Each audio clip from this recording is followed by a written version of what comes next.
Ubedillah Mahfud MD otak dibalik Perpu Ciptaker. Mumpung ada di sini saya puaskan. Hayo mau gelas apa lagi Pak Mahfud? Inilah bukti valid video Anda waktu di ILC. Terkait keluarnya Perpu nomor 2 tahun 2022 tertanggal 30 Desember ini adalah karena alasan mendesak atau kebutuhan mendesak. Kita ini benar negara yang ada aturan konstitusi, ceritanya begitu. Tapi akhirnya seperti ini. Pertanyaan juga nih, siapa sih yang nyuruh Pak Jokowi nerbitin Perpu Ciptaker nih? Siapa sih orang-orang sekitarnya? Bagi saya lucu sekali karena setelah dicabut, Perpu ini memberlakukan peraturan pelaksana dari Undang-Undang Cipta Kerja. Jadi undang-undangnya, payungnya dibatalkan, tetapi peraturan pelaksananya dipakai, gitu ya. Di dalam ilmu perundang-undangan mana ada yang seperti ini? Alasan dikeluarkannya Perpu itu, ya pertama karena ada kebutuhan yang mendesak, ya kegentingan memaksa untuk bisa menyelesaikan masalah hukum secara cepat dengan undang-undang. Inilah egonya pemimpin negara yang tidak peka terhadap suara rakyat gitu loh.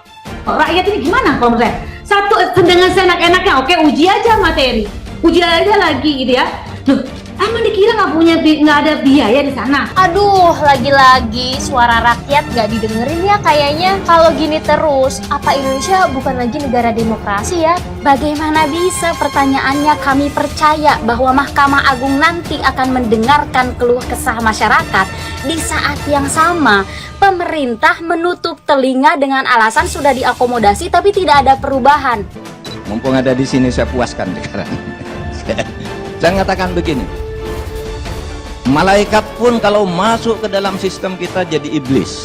Fatwanya Mahfud MD ini bahwa sistem di Indonesia kalau malaikat masuk pun dalam sistem Indonesia maka dia bisa berubah menjadi iblis. Tapi apakah, tanda kutip, sorry ya Pak Mahfud ya, saya tidak mengatakan Anda berubah jadi iblis ya, saya hanya bertanya apakah fatwa ini pun berlaku kepada seorang Mahfud MD, profesor yang dulu di luar itu garang. Kami minta menteri mundur, jangan berlindung di ketiak presiden, baik menteri tenaga kerja, Menko perekonomian. Apakah Mahfud MD sudah menyumbang banyak bagi penguatan sistem ya, termasuk hukum misalnya, sebagai Menko Polhukam? Saya tidak melihat bahwa hukum kita jauh lebih baik penegakan hukumnya, law enforcementnya, malah miris rasanya. Hal ihwal kegentingan memaksa berdasarkan putusan MK yang lain nomor 138 tahun 2009, ketika itu Prof. Mahfud masih ketuanya, disyaratkan 3 keadaan bisa dikeluarkan. 1, keadaan yang memaksa ya, tanpa dikeluarkan Perpu terjadi kondisi yang genting memaksa. Kedua, ada hukum tapi tidak menyelesaikan masalah. Pengaturannya ada tapi tidak terkait dengan masalah yang dipersoalkan. Atau ada kekosongan hukum. Dan yang ketiga, itu prosedural pembentukannya dibutuhkan secepat-cepatnya. Maka 3 hal itu jadi standar. Prof. Mahfud tuh yang ngeluarin.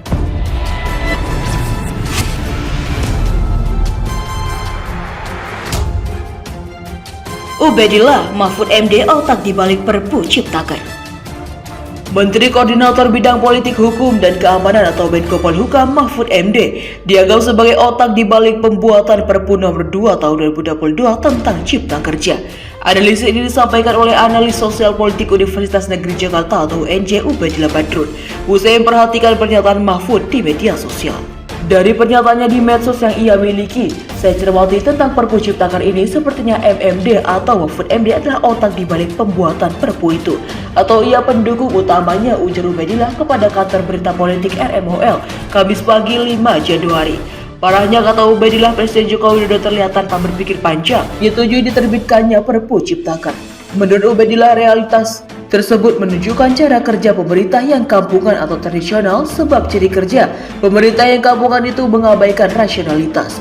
Betapa tidak rasionalnya rezim ini membuat Perpu tanpa argumen ketatanegaraan yang kuat. Tidak ada situasi kegentingan yang memaksa tiba-tiba keluar Perpu, padahal sudah ada amar putusan MK untuk diperbaiki selama 2 tahun, kritik Ubedillah. Pada titik itu akhirnya diketahui bahwa Presiden Jokowi dan Mahfud MD tidak berpihak kepada rakyat banyak, tapi berpihak kepada oligarki. Ini negara sangat berbahaya jika dikelola dengan cara-cara seperti itu. Saya kira sudah waktunya kaum intelektual, mahasiswa, tokoh agama, tokoh masyarakat, partai politik yang masih lurus untuk berpikir mengakhiri pemerintahan yang model begini. Pungkas Ubedillah. Menko Polhukam Mahfud MD jadi sorotan terkait terbitnya Perpu Cipta Kerja yang dikeluarkan Presiden Jokowi. Netizen dan beberapa tokoh publik menyentil Mahfud MD membiarkan terbitnya Perpu yang oleh banyak pihak disebut melanggar konstitusi. Netizen lalu menyentil pernyataan Mahfud MD saat sebelum menjadi menterinya Jokowi, bahwa malaikat pun kalau masuk ke sistem akan jadi iblis. Mahfud MD lalu membantah dan ngeles kalau pernyataannya itu maksudnya tidak seperti itu. Bahkan Mahfud MD sampai marah kepada Rizal Ramli yang mengungkit soal pernyataan malaikat jadi iblis masuk ke sistem. Ternyata Rizal Ramli ini makin ngawur dan bodoh. Tunjukkan kapan saya bilang bahwa setiap orang yang masuk kekuasaan menjadi iblis.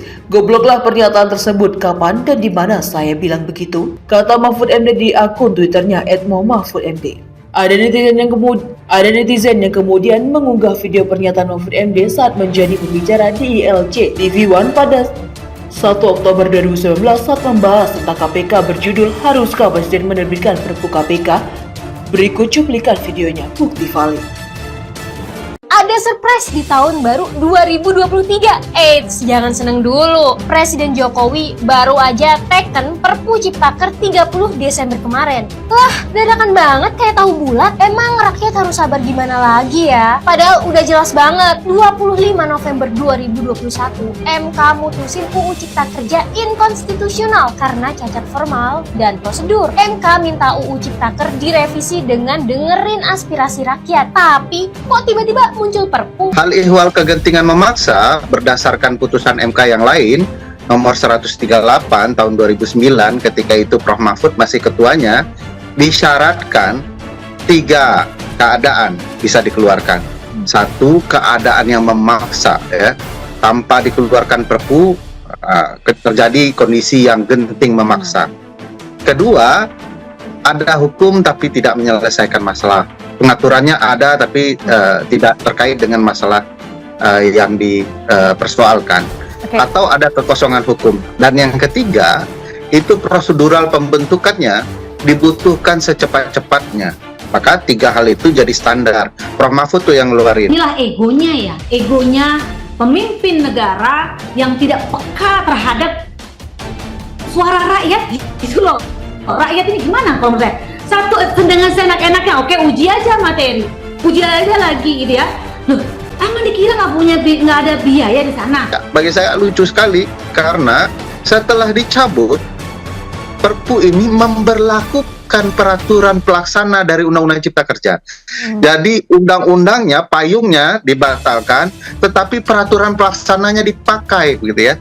Di dalam ilmu perundang-undangan mana ada yang seperti ini?